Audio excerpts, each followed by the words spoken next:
Well, the simple version of that is when I went to the United States, I went to public school, I went to high school. Majority of the people around me were non-Muslims. Actually, I didn't know any Muslim for the first 2 years, or first year of high school, I didn't know any Muslims. And the environment is completely different, the language is completely different, and just a natural tendency for a young person is to try to fit in.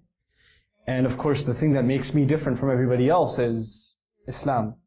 As a matter of fact, because you have 5 days of public school, even on Fridays you don't take time off to go to Jumu'ah. I didn't pray Jumu'ah for 2 years when I was in high school. So slowly you start making friends, and all my friends are non-Muslims, and of course if they're non-Muslims, their lifestyle and everything about them has nothing to do with religion. And so I start adopting, what they do, and my parents don't expect me to change, so I was kind of someone else at home and someone else when I left home for school. I think to this day, and I don't think it's just in America. I think that a lot of these values that we hold dear in Islam, they're not even promoted enough or properly enough, even in Muslim society. I used to think, before I traveled outside of the US, that what I went through is something it's specific to me. It doesn't happen to other people. As a matter of fact, it's happening to millions of people even today. And a point came where, you feel guilty when you're living a life that is against the teachings of your religion. And you nobody likes to feel guilty. So eventually you have to decide, either you're going to accept a religion, or you don't want to feel guilty anymore, and you just get rid of the thing that makes you feel guilty. Just kill your conscience and just do what you want to do. And that's the road I chose to take at one point. It reminds me of a hadith.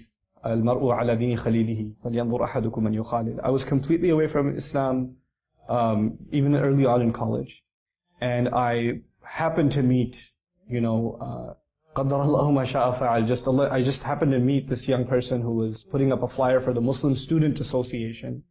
And I asked him what that was about, and I thought, if it's a Muslim Student Association, they must have the best parties, because they must get Muslims from all the countries at their parties. So I asked him, do you guys party? And he said, yeah, we party.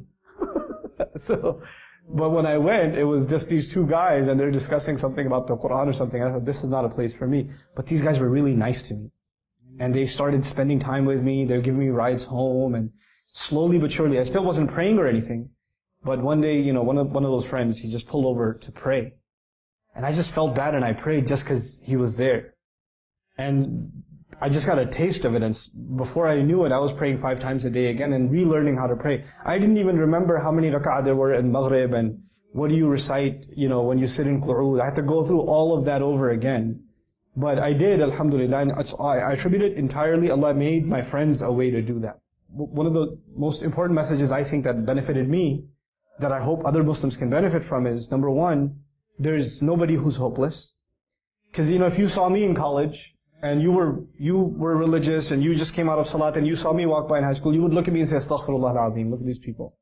I was one of those guys. But then somebody decided not to judge me, and just think of me as just a human being who has some goodness in them, And we have to do that for other people. We have to have some patience with them in giving them Islam. And it's not going to happen overnight. And this brother that I'm talking about, one of my best friends in life, he never actually gave me da'wah to Islam. He never actually told me to pray. He never told me about the Quran. Hafiz Quran, walam a'rif. I had no idea. And he's the one that, just through his company, little by little by little, and it was a good year-long process that he did this with me for. Subhanallah, that I came towards the deen.